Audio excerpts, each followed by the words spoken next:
previous para, I'll give a summary and then we'll start reading this one. So what is Sri Aurobindo trying to do in this chapter?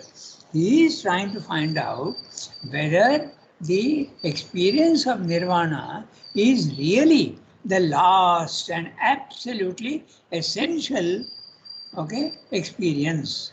Is that the final truth of things? If that is so, then the divine is there in the higher hemisphere, Brahman is there, and in the lower, the physical world, what you think is real, is nothing. That the Buddhists are saying and the Mayavadis are saying. So their theory would be proved correct. But Sri Aurobindo wants to know whether that is the only reality or is there something else. That's what he is discussing in this whole chapter. Okay, so I'm reading the summary of the previous para. Okay, the words sleep and dream are used in a figurative sense, and we may say that the waking state corresponds to the superficial consciousness of the outer nature. When we are in the waking state, I am not sleeping at night, but I am waking at night. That's a waking state. Okay? The dream state corresponds to the subliminal or the intraconscient, in which these both the worlds, above and below, are seen. Above is the superconscious and below is the physical world. So when we, in spiritual context, when we speak of dream self, they mean the intraconscious. Okay, clear, very clear. Horizontally inside yourself. Then we come to the sleep state. So the sleep state, just one second.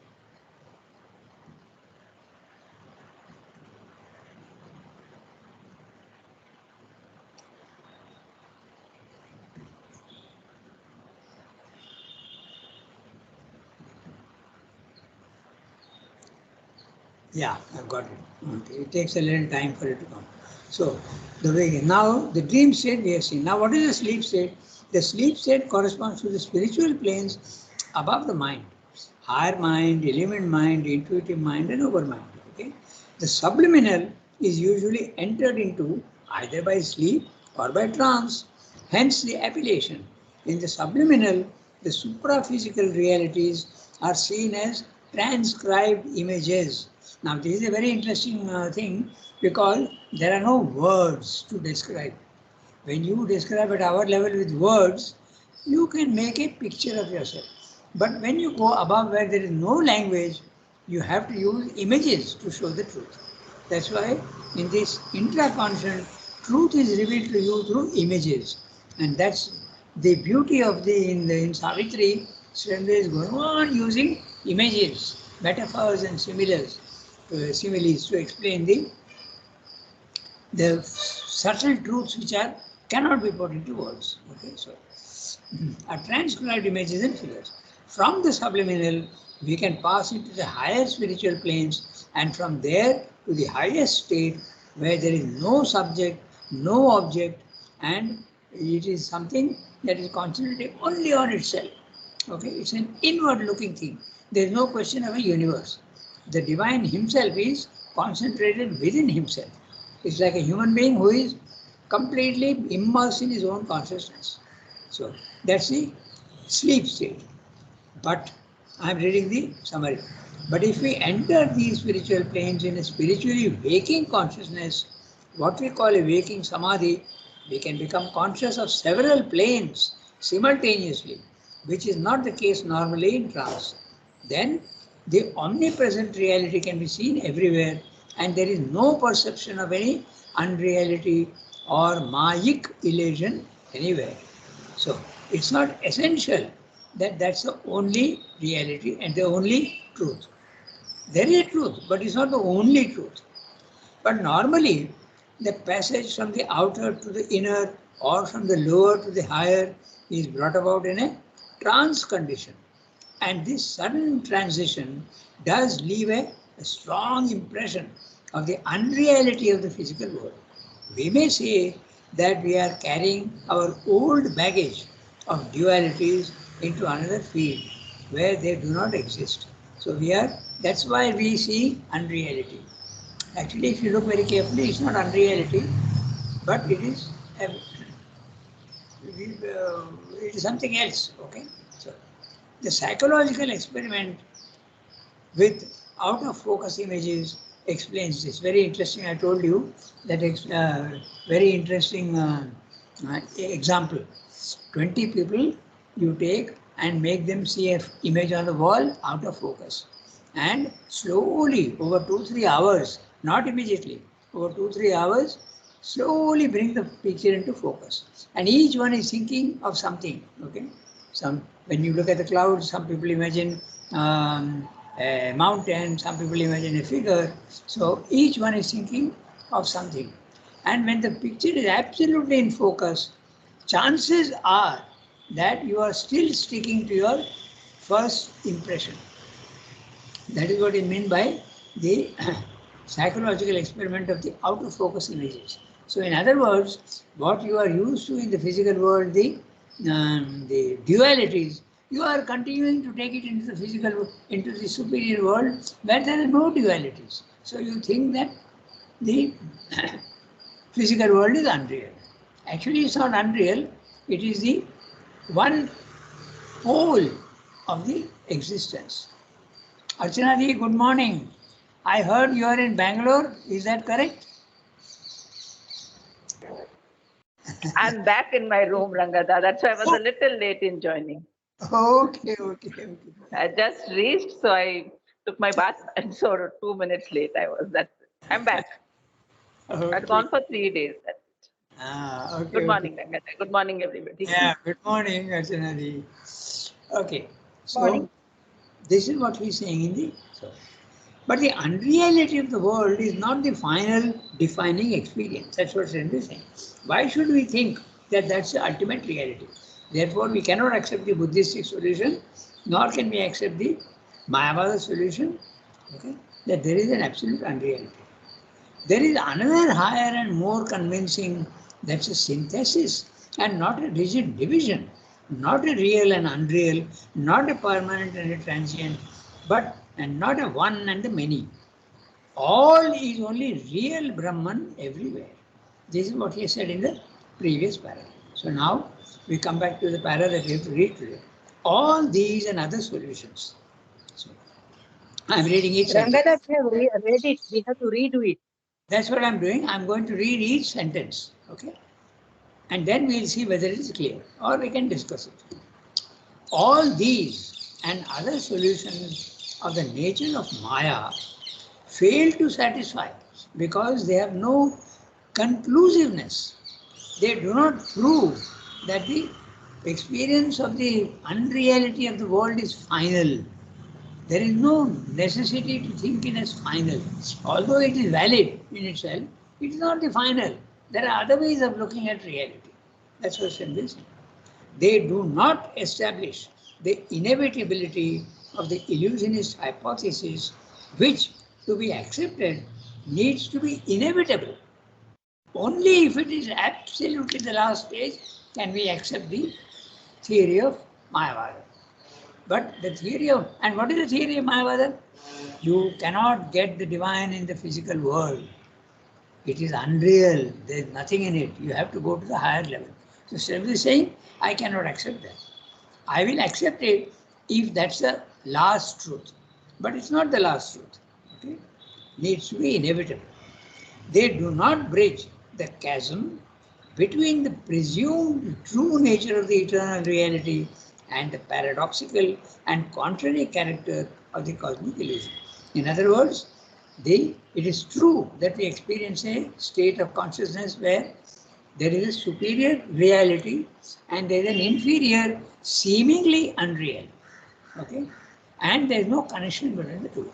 But if you go to another level of consciousness, you go higher up, there is a connection which you see. In the lower levels, you don't see the connection. Okay? Even in the physical world, it's like that. No? We don't see certain. If I am entrenched in my home, I don't see anything outside.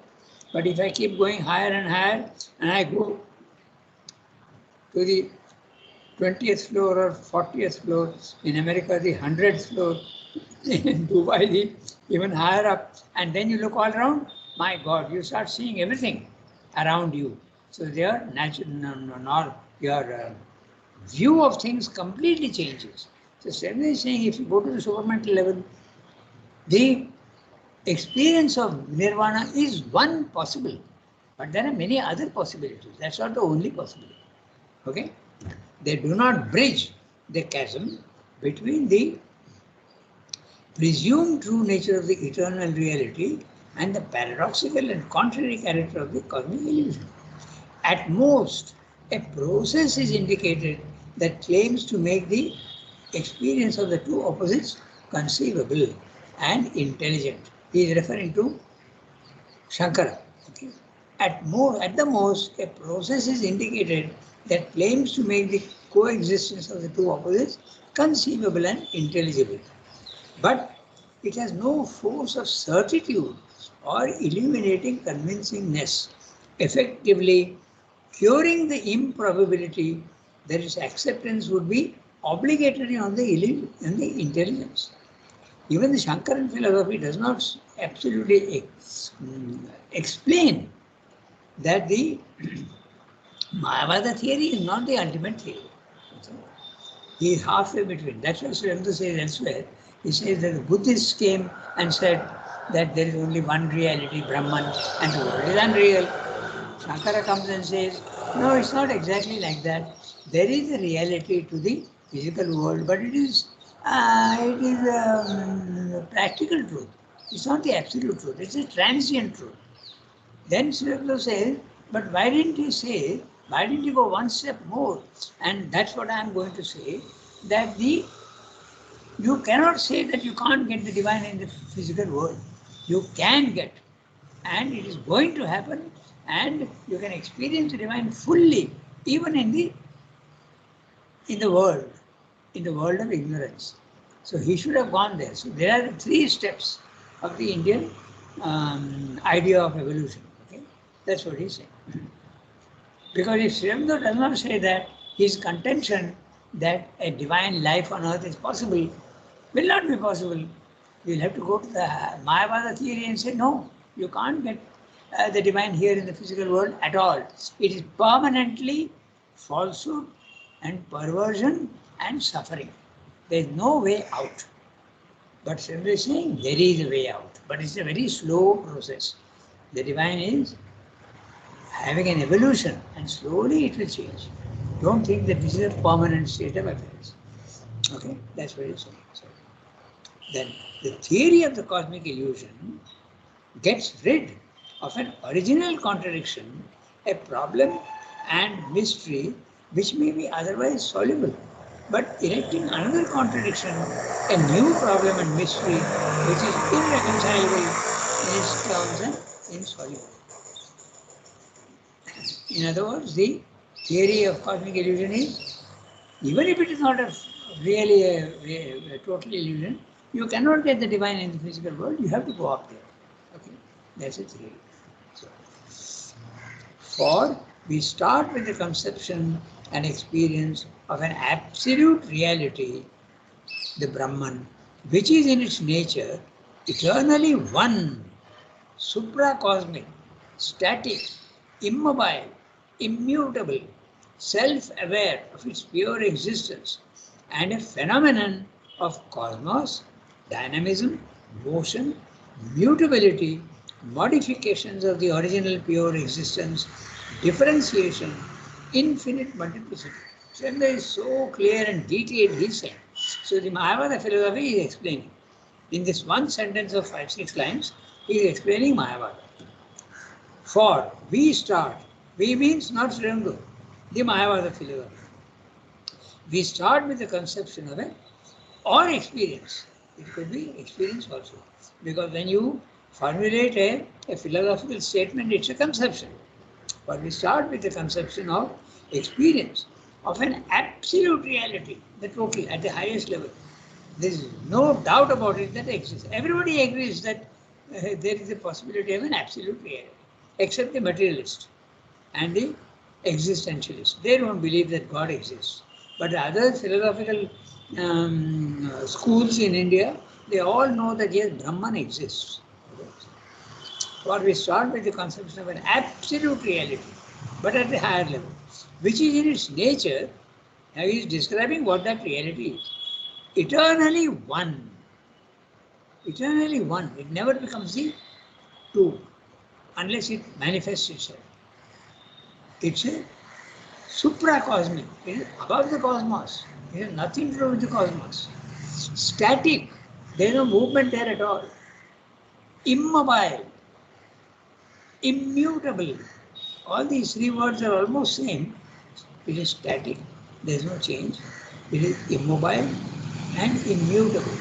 Even if something is, why is he using these words? Very interesting. We have to see.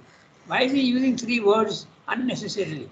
Okay, because static and immobile. If something can be immobile, with force you can make it, you can mutate it. But Shabir is saying that that can't be done. Okay, so that's why he's using the word immobile and immutable. So you see how comprehensive he is. Something can be immobile, na? A stone can be immobile on my table, but I can pick it up and throw it away. It has become mobile. But this Brahman, you can't do that with it. That's what he's saying. Immobile, immutable. Very interesting when you look at the words that we're using. And why is he going on repeating? You will see that there is a small difference. Okay. He is never using unnecessary words. So I have to still figure out static and immobile difference. But immobile and immutable, we have found the, the difference. Okay. Static, immobile, immutable, self-aware of its pure existence. So pure existence, the substance which is absolutely subtlest, without features. But it is conscious.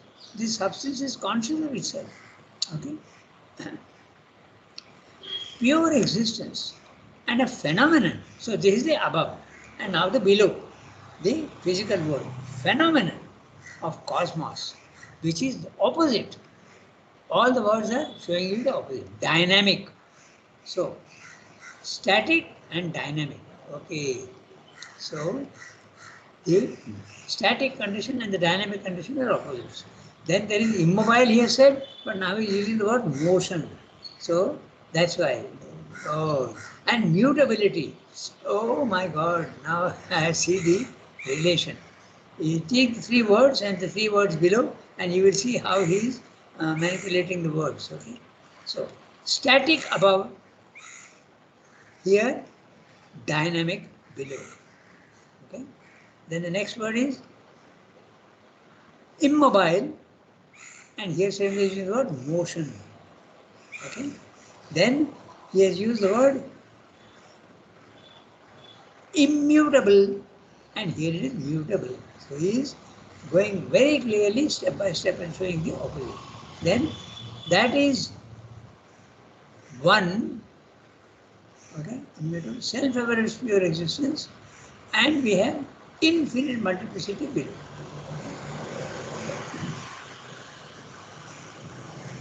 Mutability, modifications of the original pure existence, differentiation, the one becomes the many, infinite multiplicity. This phenomenon is got rid of by declaring it to be a perpetual illusion. This is a Mayavada theory. It's a Maya.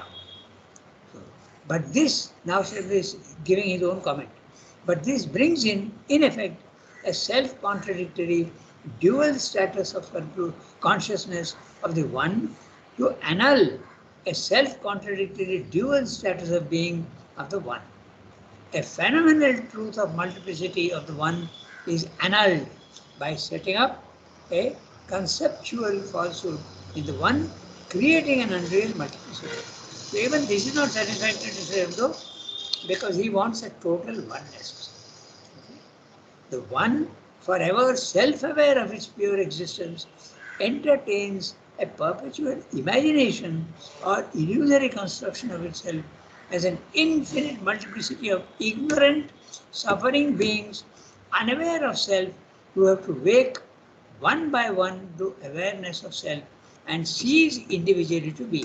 This is the Mayavada philosophy which Sri does not accept.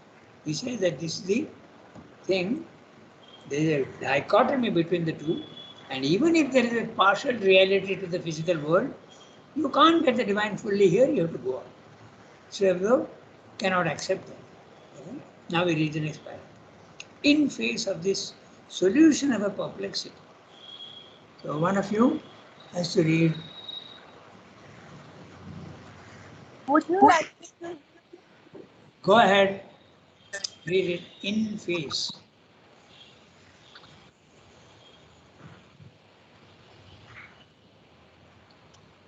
In the face of this solution of a perplexity by a new perplexity, we begin to suspect that our original premise must have been somewhere incomplete, not an error, but only a first statement and indispensable foundation. We begin to envisage the reality as an eternal oneness, status, immutable essence of pure existence, supporting an eternal dynamism, motion, infinite multiplicity and diversity of itself. The immutable status of oneness brings out of itself the dynamic motion and multiplicity.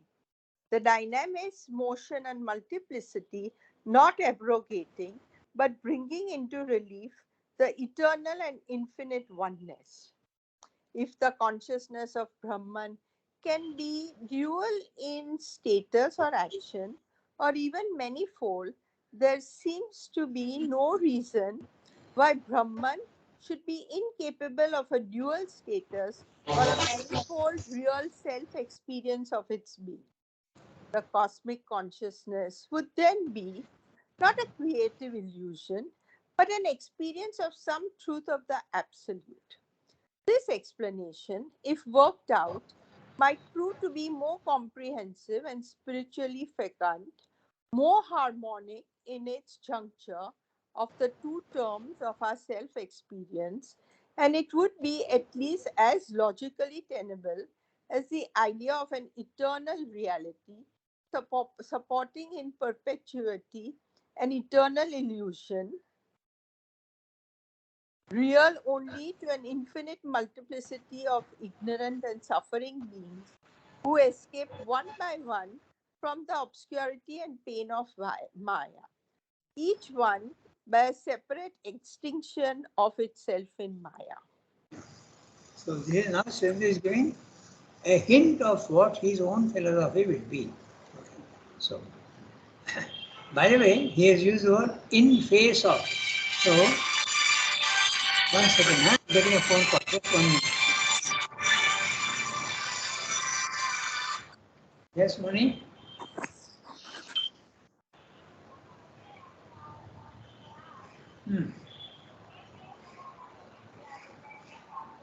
Okay, then we can go today, na? We can go then. Yeah, I'll do that. I'll just phone him and tell him that we are going in the afternoon after 2 o'clock. Okay?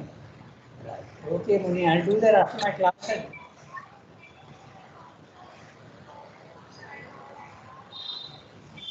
Very good. First class. Okay, right. Okay, Muni, thank you.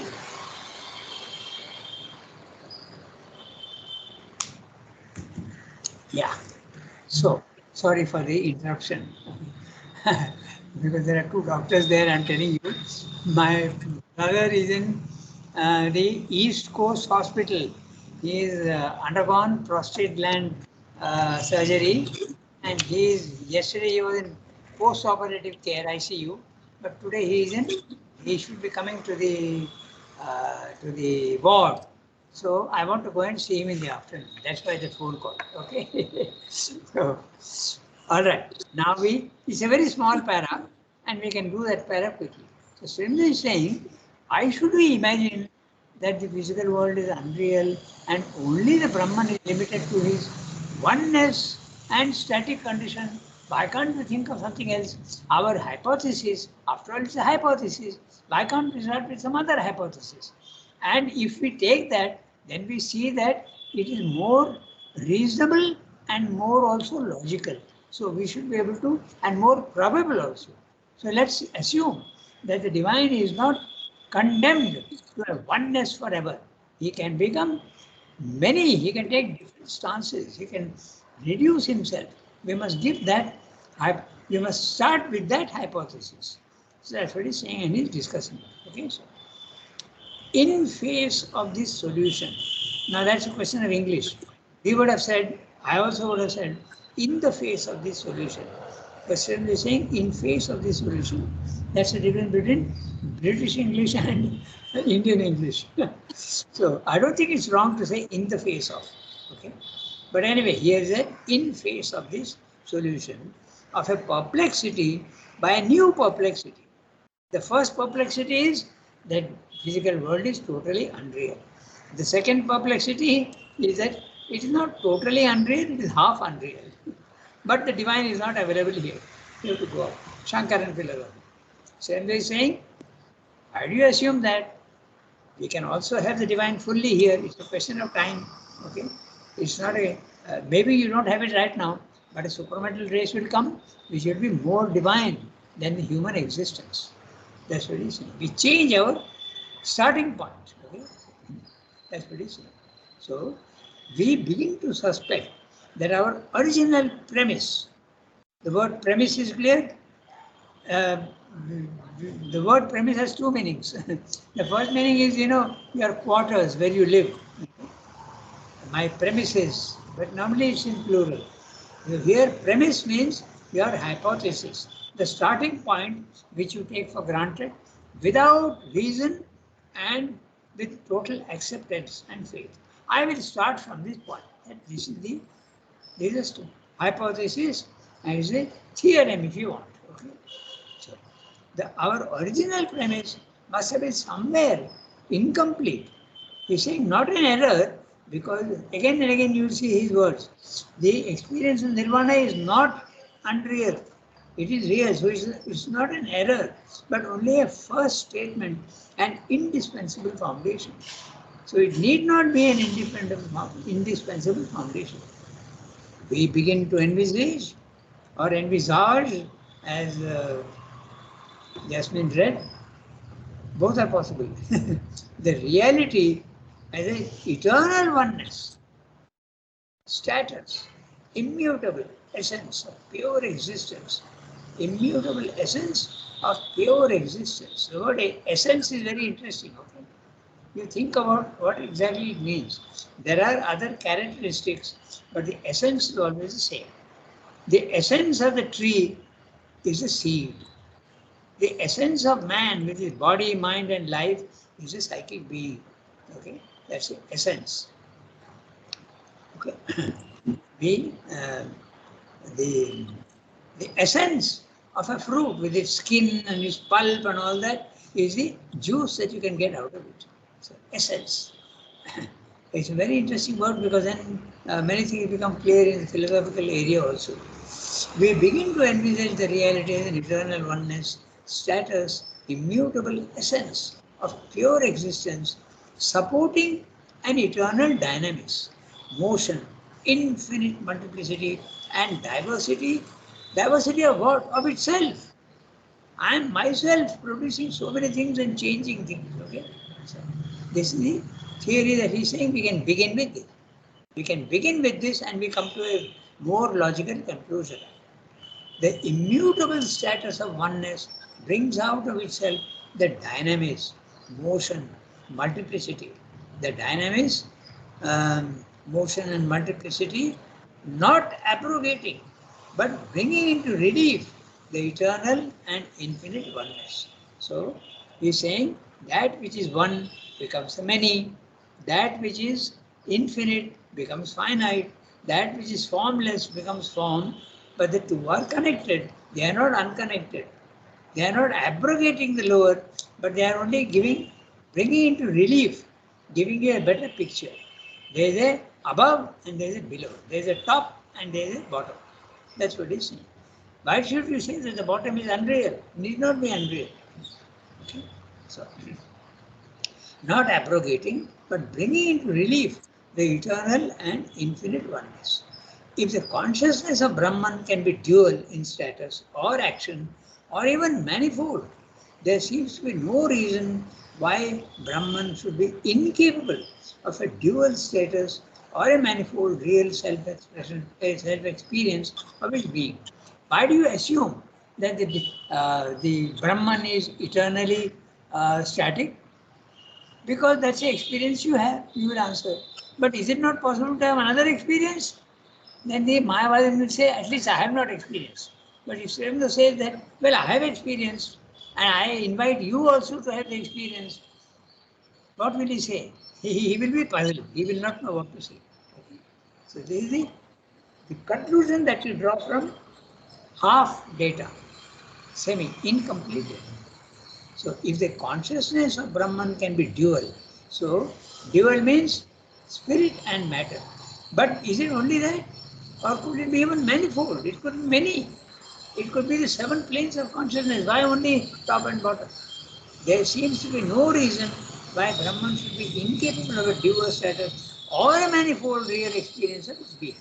So we have to start with this theory that the divine is capable of being static, but is also capable of being multiple. Okay? That's what he said. The cosmic consciousness would then be not a creative illusion, but an experience of some truth of the absolute. This explanation, if worked out, might prove to be more comprehensive and spiritually fecund. The word fecund is here, French word fécond. That means mature. Okay?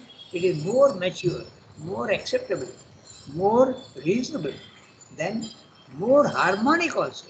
Because you are establishing a harmony between the higher and the lower. Rather than positing a disharmony. There is no connection between the two. But is saying is more logical and more mature and more harmonic in its juncture, the joining of the two terms of our self-experience. And it would be at least as logically tenable as the idea of an eternal reality supporting in perpetuity, eternally, an eternal illusion, real only to an infinite multiplicity of ignorant and suffering beings who escape one by one from its obscurity and pain of Maya, each one by a separate extension of itself in Maya. This is the theory of the Shankaran philosophy, that each one has to escape from the lower and go to the higher. Okay.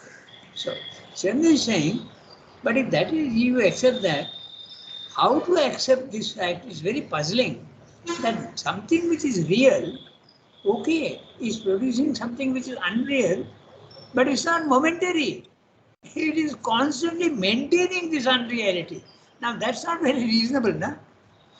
So if you have an alternate solution that it is creating something which is half real, it is more convincing than something which is supporting a total unreality. Why should it do that?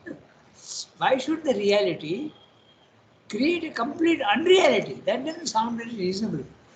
So it is a half reality, or rather it's an expression of itself. That's what he's saying. That is more acceptable. That's what he's saying. So we have 24. So we still have 10 minutes. So we can read the next paragraph.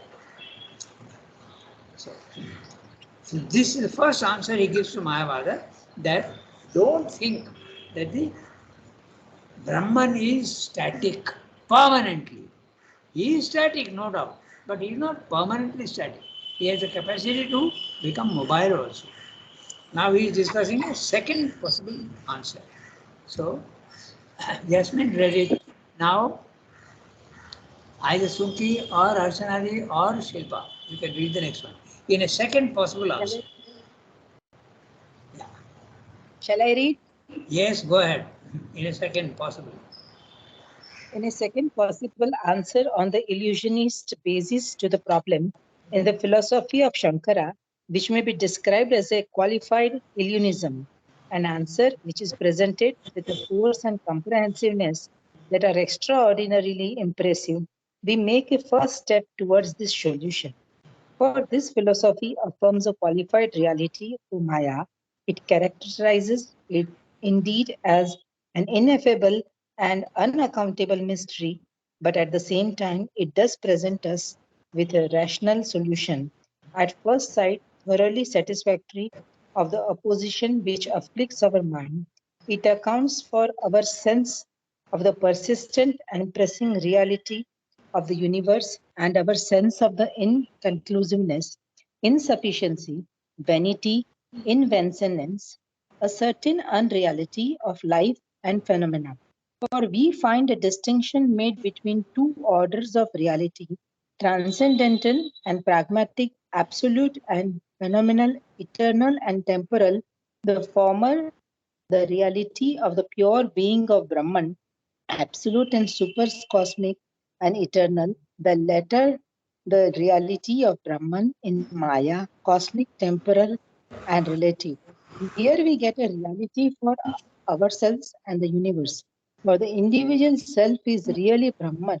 It is Brahman who, within the field of Maya, seems phenomenally to be subjected to her as the individual and in the end really releases the relative and phenomenal individual into his eternal and true being. In the temporal field of relativities, our experience of the Brahman who has become all beings, the eternal who has become universal and individual, is also valid. It is indeed a middle step of the movement in Maya for the liberation from Maya. The universe too and its experience are real for the consciousness in time, and that consciousness is real. But the question of the nature and extent of this reality at once arises for the universe and ourselves may be a true reality, though of a lesser order, or they may be partly real, partly unreal, or they may be an unreal reality. If they are at all a true reality, there is no place for any theory of Maya. There is no illusory creation. If they are partly real, partly unreal, the fault must lie in something wrong, either in the cosmic self-awareness or in our own seeing of ourselves. And the universe, which produces an error of being, an error of knowledge, an error in the dynamics of existence. But that error can amount only to an ignorance or a mixed knowledge and ignorance. And what needs to be explained then is not the original cosmic illusion, but the intervention of ignorance in the creative consciousness or in the dynamic action of the eternal and infinite. But if universe and ourselves are an unreal reality, if to a transcendental consciousness all this has no truth of existence and its apparent reality ceases once we step out of the field proper to Maya, then the concession accorded with one hand is taken away by the other. For what was conceded as a truth turns out to have been all the time an illusion. Maya and cosmos and ourselves are both real and unreal, but the reality is an unreal reality. Re- Unreal reality, real only to our ignorance, unreal to any true knowledge. Okay, so he is discussing the Shankaran philosophy. Okay, he is saying very clearly. He is saying we can't do the whole thing today. We will do that tomorrow because tomorrow is Thursday. We have the class. So he is saying so. But just note how he is giving such tremendous credit to Shankara. Now, the second solution, okay, the first solution he has discussed in the page 466. And now we are in page something quite different. So you have to keep a track of what he's saying. So in the second possible solution, he's saying, okay, very interesting. We just read the first one. In a second possible answer to the illusionist basis to the problem, in the philosophy of Shankara, which may be described as a qualified illusionism. It's not an absolute illusionism like the Mayavada theory, but it's a qualified illusionism. An answer which is presented with a force and comprehensiveness that are extraordinarily impressive. See how much credit he is giving to Shankara. Okay? He finds him most fantastically intelligent. We make a first step towards a solution. So, Sembra is taking the next step towards the solution by going to the supramental, which Shankara does not do. Okay? So, this is what he's saying. So, what I do today, I just read out the summary of what he is saying, and tomorrow we'll redo this passage. Okay? So, just to get the total picture. So, I am reading out the summary of what he has said. Here we are. So, we have to refer to page 466 for the first case. Okay, so that's why it is, you have to keep a track of all these things. One day I hope to do that, make a chart. And now simply saying, we now discuss the, just 1 second. We now discuss the second reply based on the illusionist theory, conceding to it a semi-reality, which is Shankara. Okay? In the philosophy of Shankara, which could be described as qualified illusionism. Qualified. It is not fully illusionism, but qualified illusionism. There is an unreality, but it's a half unreality. We have plenty of examples in the physical world. Okay? Like the rainbow, you are seeing it is so real to you, but you go there is no rainbow. Then there is the blue sky. How can you say that the sky is not blue? Everybody is saying that. There is a truth to it. And yet if you go there is no blueness. Okay? And the shadow also. Shadow is there and need not be there. So these are all the semi-realities. Just theories to show that semi-reality is possible. In the philosophy of Shankara, which could be described as qualified illusionism, we find a solution which is logical and extraordinarily impressive. Shankara does say that Maya is indeed an unthinkable mystery, anirvachaniya. He affirms and attributes a qualified reality to the universe and the individual. He reconciles the most convincingly, the stark opposition faced by the mind between the insistent absolute reality of the superconscious and the equally convincing unreality of the world in the witness self. Shankara introduces two orders of reality, a transcendental and a phenomenal or pragmatic reality. Paramarthika satta and the Vyavaharika satta, practical truth and supreme truth. There is the higher reality of the Brahman in himself, and there is the lower reality of the Brahman in the lesser field of Maya. Okay? So, in the lower state, universe and individual are real. Here, Brahman is subjected to Maya phenomenally, and she releases him into the higher state through liberation. Both the poisons are real, one in timelessness and the other in time. But the question arises about the nature of the unreal, real nature of Maya. Now, so what is this Maya? How does it produce and why is it producing a half reality? That's a question that arises. Okay, I accept the Shankaran theory and I say that yes, it's very convincing. But why is it producing a partial reality? What's the purpose? Okay. What is the nature of Maya? Is it a partial reality or an unreal reality? What causes this situation? Is it something in the individual or in the universe, since it cannot be Brahman? The reality granted to the universe on the one hand is taken away ultimately by the other hand by the theory of Maya. So that's what Swami is saying. We have now, it's 8:34. So we will stop here today and continue. We'll redo this para tomorrow. Okay. So he has given you now a half a solution, the way to Shankara's philosophy. So he is giving very high praise to Shankara. You can see that he has used the word extraordinarily impressive. Okay. So that's not a small thing, huh? It's a very big praise. So, but Shankara could have gone to the next level and said that even this semi-reality can become full reality one day. It has not yet happened, but it can happen. But he didn't do that because that was not his. The world was not ready for that knowledge, and he did not go up to it. So now Sridhar comes and gives the next solution. But Sridhar is very careful to say that that's not the last. Like the Mayavadan is saying that the unreality of the physical world is the last. Now Sridhar is saying the supermind is at present the last, but it is not the last ultimately. He is very careful to say that. The mistakes that others are making, he does not do them. Okay? So very clearly he is saying that there can be more evolution beyond the supermind, but it will be a fundamental change.